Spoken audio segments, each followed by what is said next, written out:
파이썬 클래스의 리턴 제로입니다. 이번 영상에서는 변수와 리스트에 대해서 이야기해 보겠습니다. 변수라는 것은 데이터를 담아놓은 공간이라고 생각하시면 됩니다. 데이터에 이름을 붙여두면 나중에도 여러 번 접근하거나 값을 할당할 수 있습니다. 변수의 값을 할당하는 형식은 화면과 같습니다. 변수명은 키워드를 제외한 숫자로 시작하지 않는 대부분의 문자열로 지정이 가능합니다. 자세한 규칙은 아직 몰라도 괜찮습니다. 변수명은 의미 없는 단어보다는 그 데이터를 의미하는 단어들로 지정하는 것을 추천합니다. 변수에는 데이터를 여러 번 할당해도 기존 데이터에 누적되지 않고 새로 덮어 씌워집니다. 여러 변수를 한 줄에서 생성하는 방법도 있습니다. 변수에는 다른 변수를 할당하거나 식의 결과를 할당할 수도 있습니다. 변수에는 다양한 형태의 데이터들을 담을 수 있습니다. 스코어 변수에 담긴 데이터가 바로 리스트라는 건데요.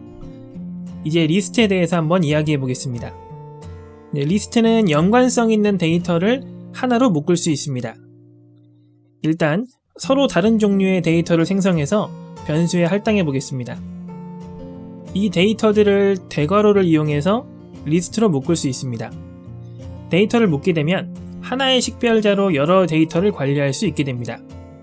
묶는 기준이 따로 있진 않습니다만 지금처럼 묶게 되면 새로운 학생 정보를 추가하기가 좀 번거로워집니다. 파이썬은 이처럼 데이터의 형태가 달라도 전체를 다 묶을 수 있습니다. 리스트는 어펜드 메서드를 사용해서 데이터를 추가할 수 있습니다. 어떻게 저장을 하든 실제 데이터의 개수는 변함이 없습니다.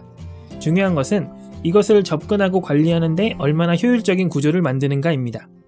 우선 구조를 생각하기 위해서는 내가 저장할 데이터들이 어떤 것들이 있는지를 먼저 판단할 수 있어야 합니다. 어떠한 순서로 나열을 하고 어떤 종류별로 묶을 것인지를 정하는 것은 그 다음 일이죠. 그럼 이제 리스트 구조를 잡아볼 상황을 만들어 보겠습니다. 우선 우리는 요리 이름을 저장할 빈 리스트를 생성할 겁니다.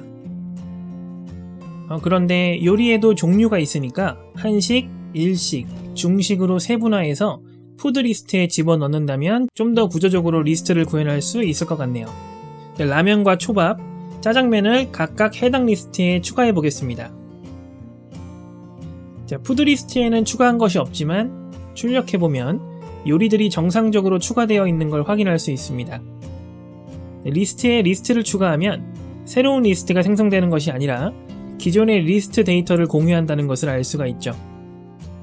그런데 저는 일식을 별로 좋아하지 않아서 일식 대신 이태리 요리를 한번 넣어 보겠습니다. 같은 이름으로 데이터를 관리하기 위해서 데이터마다 번호를 붙여서 관리하게 되는데 이 번호로 데이터를 접근하는 것을 인덱싱이라고 합니다. 리스트 인덱싱은 숫자 0번부터 시작합니다. 일식이 두 번째 위치에 있기 때문에 1로 인덱싱해서 삭제합니다. 델과 팝은 모두 데이터를 지우지만 팝은 한 가지 기능이 더 있는데 이건 잠시 후에 설명하겠습니다. 만약 이태리 요리가 한식 다음 위치에 오길 원한다면 어펜드 대신 인서트 메소드를 사용해서 삽입될 위치를 지정하시면 됩니다. 계속해서 몇 가지 데이터를 좀 더 추가해 보겠습니다. 근데 제가 실수로 마라탕을 한식 쪽에 넣어버렸네요. 지워야 하는데 데이터를 너무 많이 추가해서 몇 번째 항목인지 헷갈려요. 이럴 때는 remove 메소드를 이용하면 됩니다. remove 메소드는 인덱싱이 아닌 데이터를 검색하여 삭제해줍니다. 이번엔 조금 복잡한 걸 해볼까요?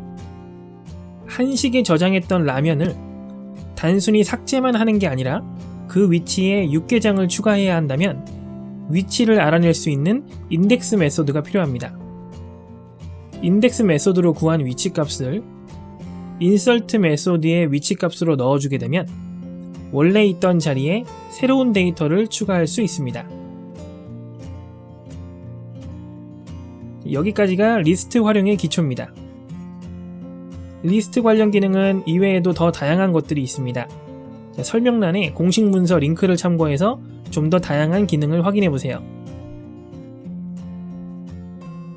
자, 이제 실습 문제를 통해서 배운 걸 활용해보겠습니다. 문제는 전체가 하나의 문제입니다. 순서대로 풀어주세요. 1번, QUE라는 변수에 빈 리스트를 추가하세요. 이 리스트에는 과목명, 지도교수, 수강 중인 학생들이 포함된 리스트가 추가됩니다. 그러니까 각각의 리스트가 QUE 리스트에 추가되는 겁니다.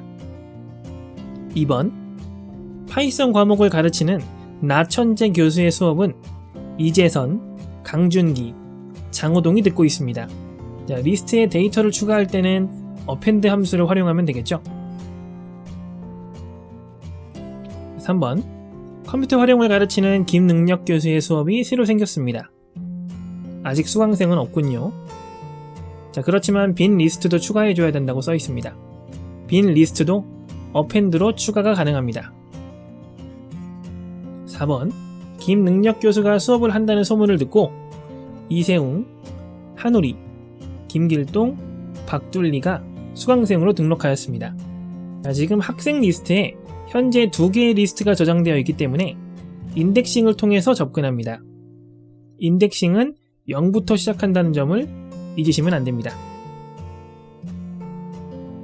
5번, 그런데 알고 보니 나천재의 진짜 정체는 나바보였습니다. 자, 이름을 바꿔줘야겠군요. 그 위치 그대로 데이터만 바뀌어야 할 때는 인덱스와 pop, insert 메소드를 동시에 이용합니다. 6번, 실망한 장호동은 파이썬 수업을 그만두고 컴퓨터 활용 수업을 듣기로 했습니다. 자, 위치와 상관없이 데이터를 지울 때는 remove를 이용하면 됩니다.